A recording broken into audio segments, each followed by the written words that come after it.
ప్రియమైన దేవుని సంఘానికి మరొక నూతనమైన దినములో దేవుని వాక్యాన్ని ధ్యానం చేయడానికి తండ్రి అయిన దేవుడు మనకు అనుగ్రహించిన మరొక శ్రేష్టమైన దినాన్ని బట్టి దేవాది దేవునికి కృతజ్ఞతాస్తుతులు స్తోత్రాలు తెలియజేస్తూ మరి ఈ దిన వాక్య భాగాన్ని మనం చదువుకుందాం. రోమీయుల పత్రిక 5వ అధ్యాయము 6వ వచనాన్ని మనం చదువుకుందాం. ఏలయనగా మనం ఇంకా బలహీనులమై ఉండగా క్రీస్తు యుక్త కాలమున భక్తిహీనుల కొరకు చనిపోయింది. మరొకసారి చదువుతూ ఉన్నాను. రోమీయుల పత్రిక 5వ అధ్యాయము 6వ వచనాన్ని, ఏలయనగా మనం ఇంకా బలహీనులమై ఉండగా క్రీస్తు యుక్త కాలమున భక్తిహీనుల కొరకు చనిపోయాడు. దేవాది దేవుడు ఈ దినాన్ని వాక్యము ద్వారా మనందరితో మాట్లాడబోతూ ఉన్నాడు. ఆయన ఈ శ్రేష్టమైన దినాన ఈ మాటలు వింటున్న మన జీవితాల్లో ఏ పరిస్థితుల్లో అయితే మనం బలహీనులుగా ఉన్నామో, ఏ స్థితిలో మనం బలహీనమైన స్థితిలో మనం జీవిస్తూ ఉన్నామో, ఆర్థిక పరిస్థితుల్లో మనం బలహీనులుగా ఉన్నా, ఆరోగ్య పరిస్థితుల్లో మనం బలహీనులుగా ఉన్నా, మన బలహీన స్థితిని దేవాది దేవుడు చూసి ఈ భూ ప్రపంచంలో బలహీనుల కొరకు ఏ ఒక్కరూ త్యాగం చేయలేని గొప్ప త్యాగమూర్తి అయిన దేవుడు ఈ దినాన మనందరితో మాట్లాడుతూ ఉన్నాడు. ఆయన బలహీనులను మనుషులు ఎవరు పట్టించుకోకపోయినా, బలహీనులను ఎవరు గుర్తించకపోయినా, నీ బలహీనత స్థితిని చూసి ఒకవేళ లోకం నిన్ను దూరం పెట్టినా, నీ బలహీనమైన స్థితిని చూసి ఒకవేళ నిన్ను నిందించినా, కానీ నా దేవుడు మాత్రం నీ బలహీనమైన స్థితి కొరకే ఆయన చెప్తూ ఉన్న మాట, మనం ఇంకా బలహీనులమై ఉండగా క్రీస్తు యుక్త కాలమున భక్తిహీనుల కొరకు చనిపోయింది. భక్తిహీనుల కొరకు చనిపోయింది. నువ్వు ఏ పరిస్థితిలో బలహీనమైన స్థితిలో ఉన్నావో, త్రాగుడనే బలహీనమైన స్థితిలో ఒకవేళ నీ కుటుంబము నిన్ను దూరపరుస్తూ ఉన్నారేమో, పాపం అనే బలహీన స్థితిలో ఉండడం వల్ల ఒకవేళ నీ కుటుంబం నిన్ను దూరం చేసుకుంటూ ఉన్నారేమో, వీడుకున్న బలహీనత వల్ల నా కుటుంబానికి నష్టం, నా కుటుంబానికి దుఃఖం అని ఒకవేళ నీ బలహీనమైన స్థితిని చూసి నిన్ను దూరం చేసుకుంటూ ఉన్నాను. నేటి ప్రపంచంలో ఈ మాటలు వింటున్నా మన బ్రతుకులలో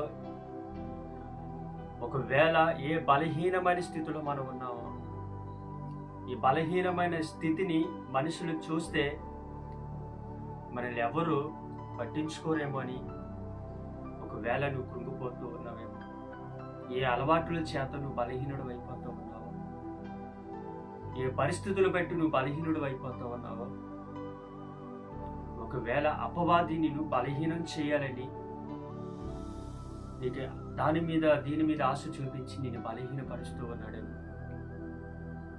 కానీ దేవాది దేవుడు బలహీనమైన స్థితిలో ఉన్న భక్తిహీనుల కొరకే యుక్త కాలంలో ఆయన మన కొరకు చనిపోయాడు. గొప్పవారి కోసం చనిపోయే వారిని మనం చూస్తూ ఉన్నాం, ప్రేమించే వారి కోసం చనిపోయే వారిని మనం చూస్తూ ఉన్నాం. కానీ భూ ప్రపంచంలో బలహీనులైన వారి కొరకు చనిపోయేది కేవలం ఒకే ఒక దేవుడు, ఆయనే. ఈ మాటలు మాట్లాడుతూ ఉన్న దేవాది దేవుడు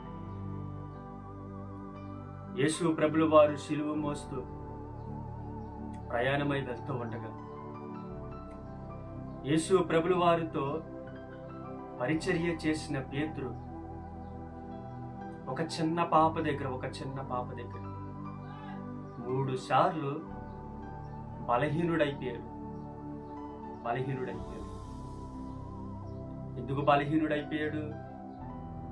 అబద్ధ జీవితముతో తన జీవితాన్ని కాపాడుకుంటూ ఉన్నాడు పేతురు. 3 సార్లు అబద్ధం అనే బలహీనతలో పేతురు తన బ్రతుకును కొనసాగిస్తూ ఉన్న యేసు ప్రభుల వారి కాలంలో, యేసు ప్రభుల వారి వెంబడి అనేక జనాలు వెళ్తా ఉంటే పేతురు గారు యేసు ప్రభుల వారికి ఆమంత దూరాన నిలిచాడు. ఎవరికి కనబడకుండా నా ప్రజల్లో యేసు ప్రభుల వారిని చూస్తున్నారు. కారణం బలహీనమైన స్థితిలో ఉన్నాడు కనుకని యేసయ్యని దగ్గరగా వచ్చి చూడలేకపోయాడు. ఈనాడు యేసయ్య దగ్గరగా వచ్చి చూడలేకపోతూ ఉన్నామంటే కారణం మన బలహీనమైన స్థితుల వల్లే. కానీ నువ్వు నేను మనలో ఉన్న ఈ బలహీనమైన స్థితిని చూసి ఒకవేళ మన దేవునికి దూరం అయిపోతున్నావని దేవాది దేవుడు నిన్ను నన్ను దూరం పెట్టుకోవడానికి ఆయన ఇష్టపడలేదు. దేవుని దగ్గరికి రావాలని, ఆయన రాజ్యంలోనికి వెళ్ళాలని ఆ పేతురు గారి వైపు వెనక్కి తిరిగి ఎప్పుడైతే యేసు ప్రభుల వారు చూశారు, యేసు ప్రభుల వారు చూసేది ఆయనలో ఉన్న బలహీనతను చూశాడు. నీలో ఉన్న బలహీనతమైన జీవితం కొరకు ఈరోజు నీ బలహీనతను నా మీద వేసుకొని మిమ్మల్ని అందరినీ బలవంతులుగా చేయాలి. దేవాది దేవుడు మన అందరి కొరకు యుద్ధ కాలంలోనే మన కొరకు చనిపోవడానికి సిద్ధపడ్డాడు. ఎప్పుడైతే యేసు ప్రభుల వారు పేతురు వైపు తిరిగి చూసిన వెంటనే పేతురు గారు తనలో ఉన్న బలహీనతను గురించి పశ్చాత్తాపంతో ప్రార్థన చేస్తున్నాడు. అవును నాయన, నేను అబద్ధాలతో ఇంతకాలం నా బలహీనమైన స్థితిలో నేను బ్రతికేనయ్యా. అందుకే నాయన ఈరోజు నాయన ఒక చిన్న పాప దగ్గర నేను బలహీనుడిని అయిపోయాను.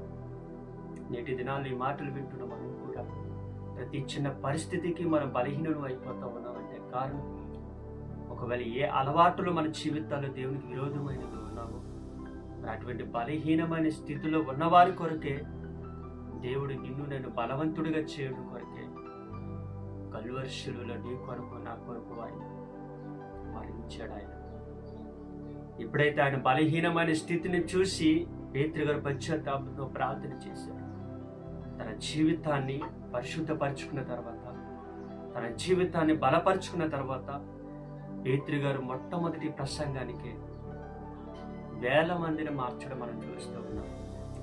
పేతురు గారు దేవాలయంలోనికి నడుచుకుంటూ వెళ్తా ఉంటే దారి ప్రక్కన ఉన్నవారు ఆయన చెయ్యి పెట్టుకుంటేనే, ఆయన నీడ పడితేనే బలమైన స్వస్థతల కార్యాలు పొందుకుంటూ ఉన్నాడు.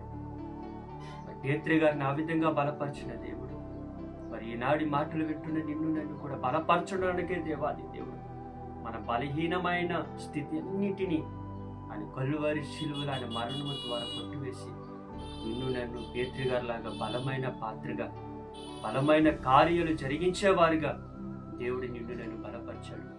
మరి ఆయన మనకు అనుగ్రహించిన బలమైన జీవితాన్ని జ్ఞాపకం చేసుకుంటూ ఆయన కొరకు గొప్ప కార్యాలు చేద్దాం. దేవుని రాజ్య వారసులుగా అనేక మందిని దేవుని రాజ్యాన్ని నడిపించే వారిగా మనం చేయాలి. దేవుడి మాటలు చేత మనలందరినీ దీవించి ఆశీర్వదించిన